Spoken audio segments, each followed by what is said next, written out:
Hello guys, आप सब लोग कैसे हैं। मैं उम्मीद करता हूँ आप सब लोग अच्छे होंगे। आइए हम जिक्र करते हैं जो हमारा 2024 में 22 यानी कि एसएससी जीडी का जो 22 फरवरी को एग्जाम हुआ है शिफ्ट नंबर 2 का, उसमें कैसे क्वेश्चन आए इसका एनालाइज करते हैं। अगर जो हम इसका एनालाइज करेंगे तभी जान पाएंगे कि किस तरीके से क्वेश्चन आ रहा था, उसी तरीके से उस क्वेश्चन को यानी कि पढ़ के जाएंगे तो हमारे पेपर में क्या होगा, फंसने के ज्यादा चांसेस बनेंगे। तो देखिए क्या है, पहला क्वेश्चन क्या पूछा था हमारा। पूरा क्वेश्चन नहीं लेकर आया हूँ, जितना मिल पाया उतना ही क्वेश्चन को एनालाइज कराऊंगा ताकि आप पढ़ सके और इसके बाद से और कुछ लेकर जाएंगे या इस क्वेश्चन से तो आपको और हेल्प मिलेगा एग्जाम में। देखिए क्या कह रहा है, पहला क्वेश्चन कहा था सिंधु सभ्यता का हड़प्पा स्थल किस नदी के किनारे है। सिंधु सभ्यता का हड़प्पा स्थल किस नदी के किनारे है। तो किस नदी के किनारे है, तो हमारा जो हड़प्पा स्थल है यह रावी नदी के किनारे है। कौन से नदी के किनारे है, रावी नदी के किनारे। इसी से रिलेटेड क्वेश्चन पूछ सकता है, जो आया है उसी के रिलेटेड पूछता है ज्यादातर क्वेश्चन। तो इससे रिलेटेड और क्या पूछ सकता है इसी तरह कि मोहनजोदाड़ो क्या पूछ सकता है। मोहनजोदाड़ो मोहनजोदाड़ो मोहन जो दा मोहन जोद मोहन मोहन क्या है, मोहनजोदड़ो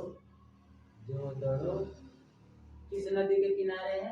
तो मोहनजोदड़ो किस नदी के किनारे है, हमारा सिंधु नदी के किनारे है। इसके बारे में जान लेते हैं, कौन सा, सिंधु नदी के किनारे है। और रिलेटेड इससे क्या पूछ सकता है हड़प्पा। ये जो हड़प्पा और मोहनजोदाड़ो है, ये जो हड़प्पा और मोहनजोदाड़ो है, इन दोनों से क्या पूछ सकता है। इन दोनों को क्या कहा जाता है, जुड़वा राजधानी। इन दोनों को क्या, हड़प्पा स्थल यानी कि हड़प्पा जो हमारा नगर है और मोहनजोदाड़ो है, इनको क्या कहा गया है, जुड़वा क्या कहा गया है, जुड़वा राजधानी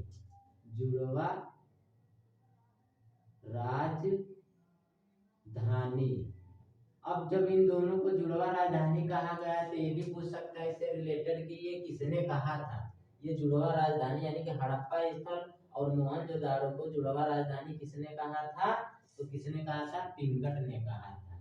इसे जुड़वा राजधानी किसने कहा था, पिंगट ने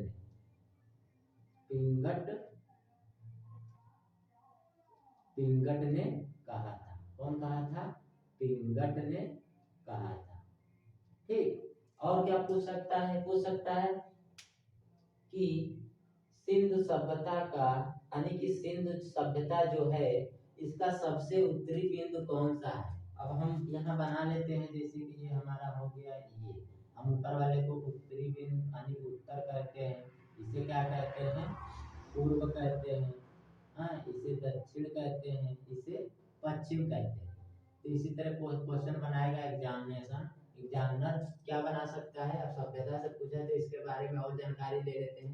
पूछ सकता है सिंधु सभ्यता का सबसे उत्तरी बिंदु को हम क्या कहते हैं, तो क्या कहते हैं, उत्तरी बिंदु को क्या कहते हैं, मांडव। क्या कहते हैं, मांडव क्या कहते हैं, मांडा। पूछ सकता है सिंधु सभ्यता के उत्तरी बिंदु को, सबसे ऊपरी बिंदु को क्या कहते हैं, मांडव मांडा क्या कहते हैं, मांडा। क्या कहते हैं, उत्तरी बिंदु को क्या कहते हैं, मांडा, जो क्या है, गुजरात में है। कुछ ये भी पूछा मांडा कहाँ पे है, जो सिंधु सभ्यता का उत्तरी बिंदु है जो मांडा है वो कहाँ है, तो गुजरात में है, गुजरात में। उसी तरह उत्तरी बिंदु हो गया। पूछ सकता है दक्षिणी बिंदु को क्या कहा गया है, तो दक्षिणी बिंदु को क्या कहा गया है, दैमा यानी कि बाद कहा गया। दक्षिणी बिंदु क्या क्या कहा गया है, यानी कि सिंधु सभ्यता के दक्षिणी बिंदु को क्या कहा गया है, दैमाबाद, दैमाबाद। उसी तरह पूछ देगा कि उत्तरी बिंदु हो गया, सबसे पूर्वी बिंदु को क्या कहा गया है, तो आलमगीर। पूर्वी बिंदु को क्या कहा गया है, तो आलमगीर। और उसी तरह हमारे पश्चिमी बिंदु को क्या कहा गया है, सुत को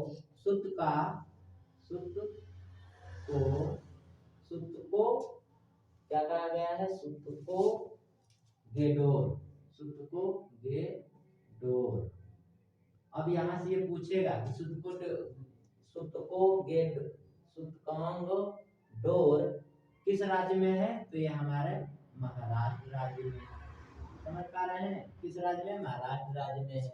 फिर उसके बाद पूछ देगा कि हमारा आलमगीर किस राज्य में है, तो यूपी किस जिले में, तो मेरठ। कहाँ पे है बेटा, मेरठ में है। उसी तरह हमारा यानी कि दक्षिणी बिंदु कहाँ है, दैमाबाद में है। कहाँ है, दैमाबाद में। ये कहाँ पे है, तो पाकिस्तान के बलूचिस्तान में। पाकिस्तान के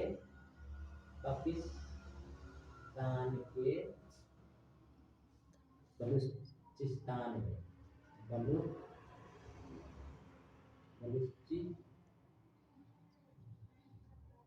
बलूचिस्तान में। ठीक, समझ गए। ये क्वेश्चन यहाँ से सब उठाएंगे। फिर पूछ देगा लोथल के बारे में भी पूछ सकता है ना। तो पूछेगा लोथल किस नदी के किनारे है, लोथल किस नदी के किनारे है, तो भोगवा नदी के किनारे है। लोथल किस नदी के किनारे है, तो भोगवा किस राज्य में है, तो गुजरात में है। नहीं, लोथल किस राज्य में है, भोगवा नहीं, लोथल किस राज्य में है, तो गुजरात में। लोथल के बारे में पूछेगा किस राज्य में, तो गुजरात में है। तो जब लोथल गुजरात में, तो भोगवा भी हमारा कहाँ है, गुजरात में ही है। समझ गए। लोथल को ही प्राचीनतम, लोथल से पूछ सकता है कि लोथल को ही प्राचीनतम बंदरगाह का साक्ष्य माना गया है। लोथल को ही प्राचीनतम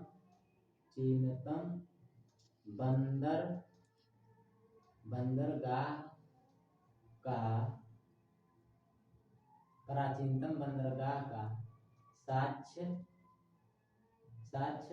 माना गया है। समझ पाए। देखिए फर्स्ट क्वेश्चन हमारा समझ में आया कि नहीं। इससे हमारा इतने क्वेश्चन उठा सकता है। जब 22 यानी कि 22 तारीख में जो हमारे क्वेश्चन आए। दूसरे क्वेश्चन देख लेते हैं क्या कह रहा है दूसरे क्वेश्चन के बारे में। क्या कह रहा है देख सकते हैं। दूसरा क्वेश्चन देखिए हमारा क्या मिला है। कथक नृत्य किस राज्य से संबंधित है। तो कथक नृत्य जो हमारा डांस होता है, ठीक, पहले क्या कहा जाता था, डांस को नृत्य कहा जाता। किस राज्य से संबंधित है, तो यूपी यानी कि उत्तर प्रदेश से। किससे, कथक नृत्य किससे संबंधित है, यूपी से। मालूम है आपको, उत्तर प्रदेश से। और ये भी पूछ सकता है कि ये कथक शब्द जो है ये किससे बना है, तो हमारे किससे बना है, कथक शब्द जो है वो किससे बना है, किस शब्द से निकला है, तो कथा शब्द से। क्या कहेंगे हम, कथा शब्द से ये कथक निकला है। ठीक है, कथा शब्द से निकला है। और किनके समय ये कथक का विकास हुआ था, पूछ सकता है। जब कथक के बारे में नृत्य किस राज्य से संबंधित पूछ सकता है, तो आगे आने वाले पेपर में हमारा ये भी पूछ सकता है कि ये किस समय कथक का विकास हुआ था, किस शासन के समय में। तो जब जिस समय मुगलों का शासन चल रहा था, मुगलों के शासन में इसका विकास हुआ था। समझ पाए। पूछ सकता है ये कथक जो है नृत्य इससे कौन कौन से महाराज संबंधित थे? तो कौन से महाराज संबंधित थे? हमारे बिरजू। कौन से थे? बिरजू। बिरजू महाराज संबंधित थे। पंडित बिरजू महाराज, यहाँ लिख लेना, पंडित बिरजू महाराज संबंधित। अब जब पंडित बिरजू महाराज दे दिया, तो यहाँ ये भी पूछ सकता है कि पंडित महाराज हमारे किस घराने से संबंधित रखते थे? तो लखनऊ के। जब घराने के बारे में पूछेगा तो लखनऊ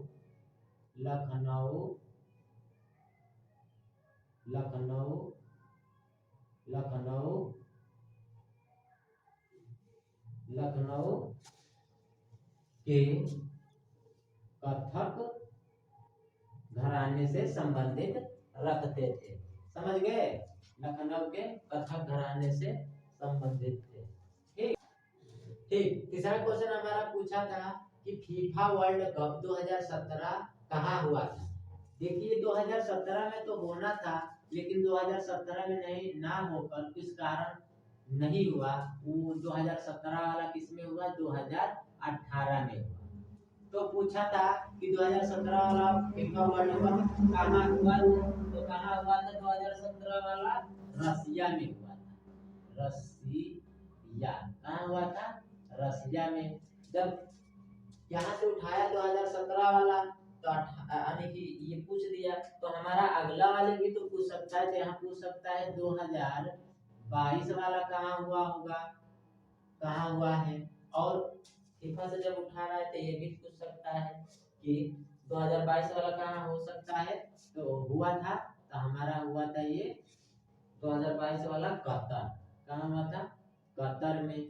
ठीक। 2022 वाले कतर में। पूछ सकता है 2022 में जीता कौन था और हारा कौन था।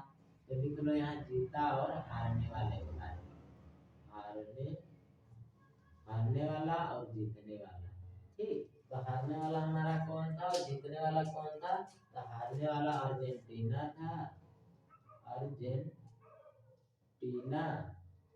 और हारने वाला कौन था? जीतने वाला अर्जेंटीना, हारने वाला फ्रांस। ठीक। पूछ देगा इसका हेडक्वार्टर कहाँ है? तो ज्यूरिख में है। कहाँ है बाबू? ज्यूरिख। क्यों? ज्यूरिख में है। पूछ देगा इसका हेडक्वार्टर कहाँ है? तो ज्यूरिख में है। उसी तरह अगर जो अंडर 19 फीफा वर्ल्ड कप 2017 पूछ देगा, यहाँ लिख लीजिए क्वेश्चन नंबर 4। अंडर 19 फीफा 2017 वाला तो कहाँ हुआ था बेटा? ये हमारा इंडिया यानी कि भारत में हुआ था। इंडिया। कहाँ हुआ था? भारत में हुआ था। इसी तरह क्वेश्चन हमारा पूछा है एक और। कौन सा क्वेश्चन पूछा है? रुक्मणी देवी के, यानी कि रुक्मणी देवी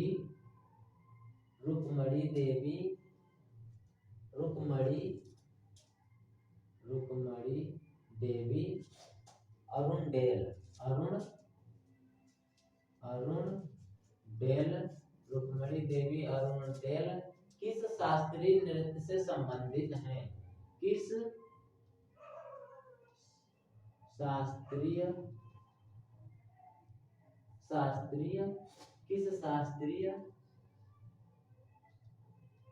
नृत्य से संबंधित है। ठीक। तो रुक्मणी देवी अरुणडेल किस शास्त्रीय नृत्य से संबंधित है? तो भरतनाट्यम।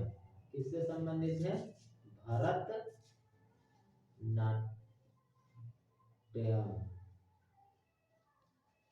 पूछ देगा भरतनाट्यम किस राज्य का नृत्य है? तो तमिलनाडु। किस राज्य का है? तमिलनाडु। इनको जो रुक्मणी देवी अरुंडेल हैं, इनको पद्म पद्म पद्म पद्म भूषण भी मिल चुका है, जो 1956 में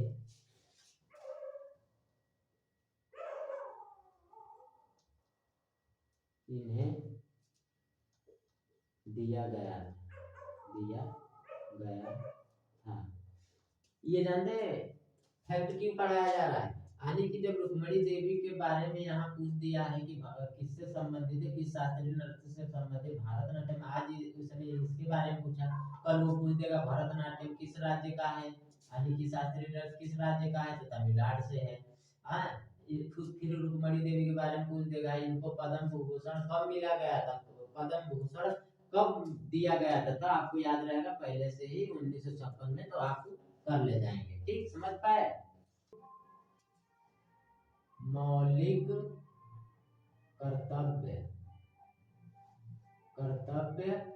किस अनुच्छेद में है?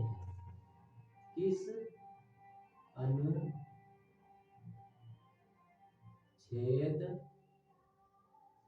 में है? ठीक, तो मौलिक कर्तव्य हमारा किस अनुच्छेद में है? अनुच्छेद आर्टिकल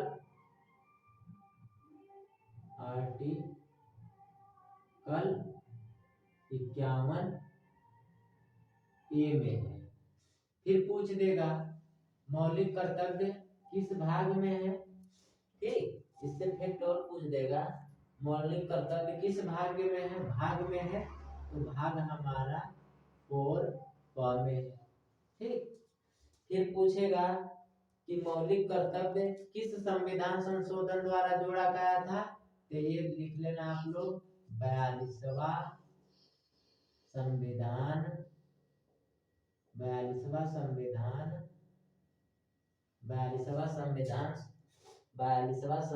संशोधन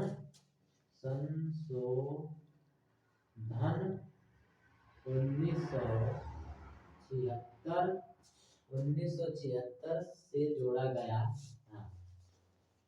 1976 से जोड़ा गया था। ठीक, समझ पाए? जोड़ा गया था। जब इसको जोड़ा गया था, जब 42वां संविधान जोड़ा गया था, तो ये भी पूछ सकता है आगे पेपर में कि उस समय इसकी मौलिक कर्तव्य की संख्या कितनी थी, तो 10 थी। उस समय कितनी थी संख्या? 10 थी। फिर उसके बाद संशोधन हुआ दोबारा, यानी कि बाद में एक और जोड़ा गया, जो 11वां जोड़ा गया, तो वो कौन सा, यानी कि 86वां संविधान संशोधन द्वारा सन 2002 के तहत एक और प्लस कर दिया गया, तो कितनी संख्या हो गए? 11। समझ पाए? आगे पूछ सकता है कि इस मौलिक कर्तव्य को कहां से लिया गया है, तो कहां से लिया गया है? USSR से लिया गया है। कहां से लिया गया है? USSR। पूछेगा USSR का विघटन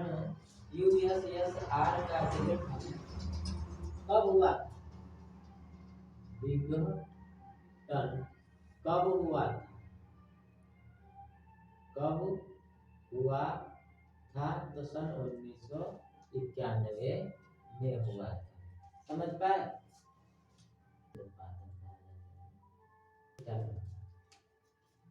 अगला क्वेश्चन हमारा क्या है दिया, पेपर आज पूछा था, गैस से सीधे ठोस में बदलने की प्रक्रिया को क्या कहा जाता है? क्या कहा जाता है? गैस से सीधे ठोस में बदलने की प्रक्रिया को क्या कहा जाता है? तो निक्षेपण कहा जाता है। गैस से सीधे ठोस में बदलने की प्रक्रिया को क्या कहा जाता है? निक्षेपण। क्या कहा जाता है? निक्षेपण कहा जाता है। जब ये पूछा है तो आगे आने वाले एग्जाम में हमारा ये भी पूछ सकता है कि गैस ठोस से गैस में बदलने की प्रक्रिया को क्या कहा जाता है? तो ऊर्ध्वपातन कहा जाता है। समझ आए? ऊर्ध्वपातन। ठीक, इसी तरह अगला क्वेश्चन हमारा क्या है? महाराष्ट्र सरकार ने उद्योग रत्न पुरस्कार, एक और क्वेश्चन पूछा था उद्योग से, पूछा था महाराष्ट्र सरकार ने क्या पूछा था? महाराष्ट्र सरकार ने उद्योग रत्न पुरस्कार उद्योग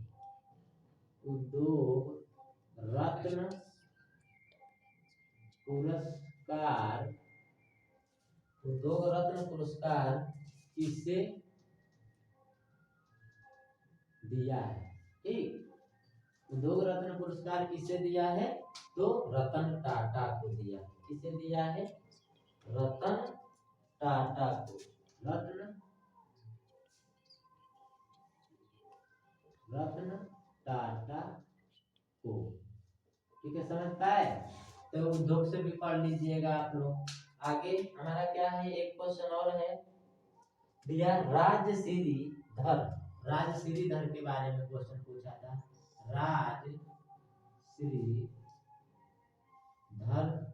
राजश्रीधर वर्मन कौन थे? पूछा था कौन थे? तो कौन थे? शक राजा थे। ये क्या थे? एक शक राजा थे। राजश्रीधर वर्मन कौन थे? तो शक राजा थे। ओके, और इनके बारे में पूछ सकता है। ये जो शक राजा थे, इनका गुणगान 3 अभिलेखों में पाया जाता है। तो इनका 3 अभिलेख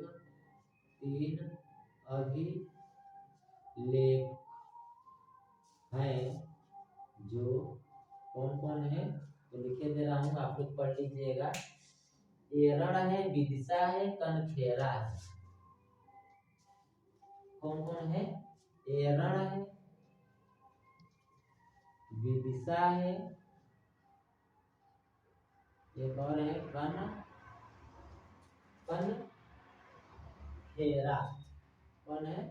कनखेरा। ठीक, और ये जो राजश्रीधर वर्मन है, इनके बारे में और भी फैक्ट पूछ सकता है। फैक्ट, ये किसके अधीन थे? किस शासन किसके अधीन थे? ये गुप्तकालीन के अधीन थे। गुप्तकालीन के अधीन थे। किसके अधीन थे? पूछ सकता है। राजश्रीधर वर्मन किसके अधीन थे? तो गुप्तकालीनों के अधीन थे। किसके अधीन थे? तो गुप्तकालीन के अधीन थे। समझ? एक क्वेश्चन और पूछा था खेल से, तो आप लोग खेल से संबंधित भी पढ़ के जाइएगा। देखिए, आज क्वेश्चन उठाया है खेल से। पूछा था अंजुम चोपड़ा किस खेल से संबंधित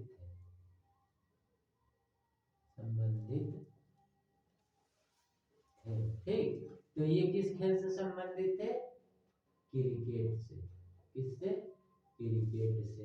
उसी तरह हमारा दक्षिणी नृत्य के बारे में पूछा है, एक क्वेश्चन उठाया है, लेकिन ये कंफर्म नहीं हो पा रहा है कौन सा किस राज्य का पूछा है। तो दक्षिणी जो हमारा क्या है नृत्य, उसके बारे में हम जानकारी प्राप्त कर सकते हैं। लिख लीजिए यहाँ पे दक्षिणी नृत्य। ठीक, दक्षिणी नृत्य के बारे में पूछा था क्वेश्चन। कृष्ण अट्टम किस राज्य का नृत्य है? कृष्ण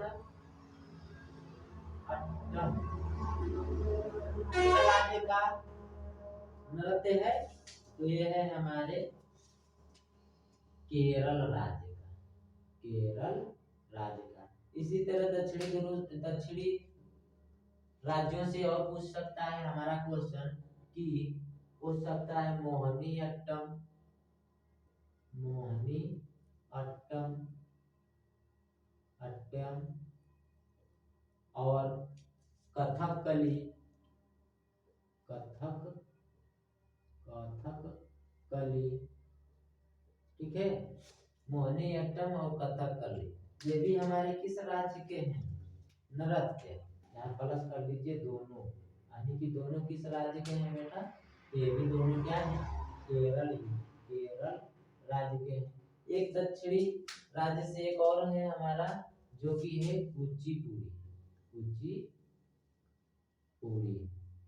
ये कहाँ का है नृत्य हमारा? किस राज्य का है? तो यह है हमारा आंध्र प्रदेश राज्य का, आंध्र प्रदेश राज्य का। ठीक, समझ पाए? समझ पाए थे? इतना ही क्वेश्चन हमारा हमको मिला था, हमने एनालाइज किया और कराया। अब देख लीजिए रीजनिंग के बारे में, आप जान लीजिए कहाँ कहाँ से पूछ रहा है। ठीक, तो जान लीजिए, देख लीजिए और आप पढ़ के जाइए अगर आपका आगे पेपर लगा है तो। देखिए नंबर सीरीज से पूछ रहा है, किससे पूछ रहा है? नंबर, रीजनिंग के बारे में बात कर रहा हूँ। नंबर सीरीज से 2 क्वेश्चन, फिर पूछ रहा है फिगर सीरीज से, फिगर सीरीज से 2 क्वेश्चन, और पूछ रहा है दर्पण प्रतिबिंब से, किससे पूछ रहा है? दर्पण प्रतिबिंब से, बिंब से 1 क्वेश्चन, फिर पूछ रहा है वाटर इमेज से 1 क्वेश्चन, और पूछ रहा है कोडिंग डिकोडिंग से, यानी कि उल्लेखन, यानी कि कोडिंग डिकोडिंग से 3 से 4 क्वेश्चन पूछ रहे हैं। ठीक, इससे उठा रहा है। फिर सेटिंग अरेंजमेंट से उठा रहा है, सेटिंग अरेंजमेंट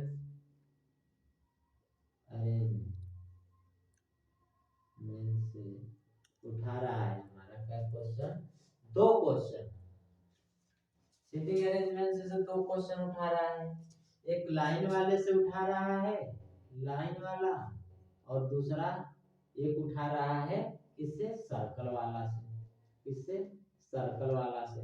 उसी तरह हमारा मैथमेटिकल ऑपरेशन से 2 क्वेश्चन उठा रहा है, मैथमेटिकल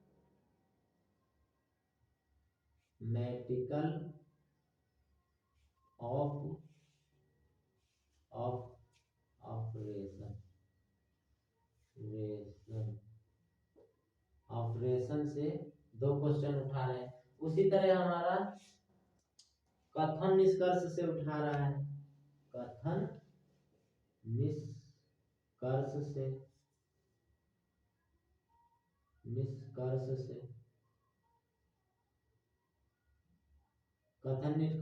2 क्वेश्चन उठा रहा है।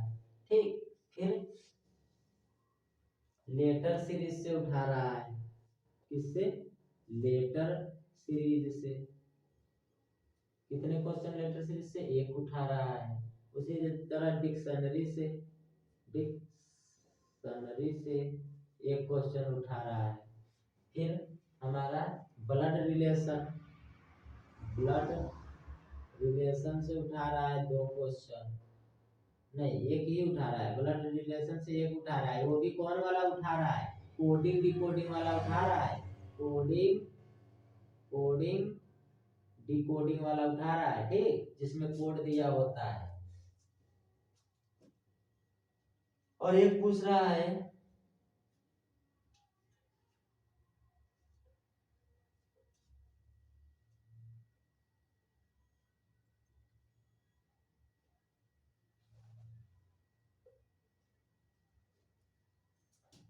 एक और पूछ रहा है इसमें, एक डॉडेन आउट, कौन सा है, डॉडेन आउट से पूछ रहा है, डॉडेन आउट से क्वेश्चन पूछ रहा है दो, कितने उठा रहा है, दो। उसी तरह हिंदी में आइए जान लेते हैं कहाँ कहाँ से क्वेश्चन उठा रहा है, किसमें, हिंदी में, वहां से पढ़ के जाइए आप। देखिए हिंदी में क्या है, हिंदी में कहाँ कहाँ से क्वेश्चन उठा रहे हैं, देखो हमारा है विलोम से उठा रहा है दो क्वेश्चन, किससे, विलोम से टू क्वेश्चन, ठीक। उसी तरह हमारा पर्यायवाची से, पर्यायवाची से टू क्वेश्चन, फिर क्या है हमारा, ये दोनों एकदम 100% स्वर है, ये मान के चलिए कि दो क्वेश्चन विलोम से आ रहा है, दो क्वेश्चन पर्यायवाची से आ रहा है, तो आप लोग विलोम और पर्यायवाची पढ़ के जाना है। अच्छा अच्छा, ठीक। उसी तरह हमारा एक शब्द पूछ रहा है, एक शब्द, इससे एक ही क्वेश्चन उठा रहा है। फिर मुहावरे हैं, मुहावरे, मुहावरे से एक क्वेश्चन उठा रहा है। फिर नृत्य, नृत्य और नाच से उठा रहा है, ठीक। रिक्त स्थान, रिक्त स्थान से पूछ रहा है। गद्यांश है, गद्यांश पढ़ के जाइए, ठीक। गद्यांश से हमारा 5 क्वेश्चन उठा रहा है। उसी तरह हमारा शुद्ध वाक्य से पूछ रहा है, शुद्ध वाक्य से क्वेश्चन पूछ रहा है। और क्या है, और पूछ रहा है वर्तनी से, तो ये सब आप लोग तैयार करके जाइए, ठीक है। संज्ञा से, संज्ञा से उठा रहा है, संज्ञा से, संज्ञा हमारे कितने प्रकार है, आप लोगों को बताया था, पढ़ा रहा था, तो कितने, 5 प्रकार है। संज्ञा कितने प्रकार है, 5 प्रकार के, कौन कौन से, व्यक्ति है, जाति है, कौन सा है, व्यक्ति, जाति, समूह, द्रव्य और भाव। आज के पेपर में पूछा था संज्ञा से रिलेटेड क्वेश्चन, भाव के बारे में, भाव से क्वेश्चन उठाया था, ठीक है, समझ गए। तो यहाँ सबसे पढ़ के जाइए।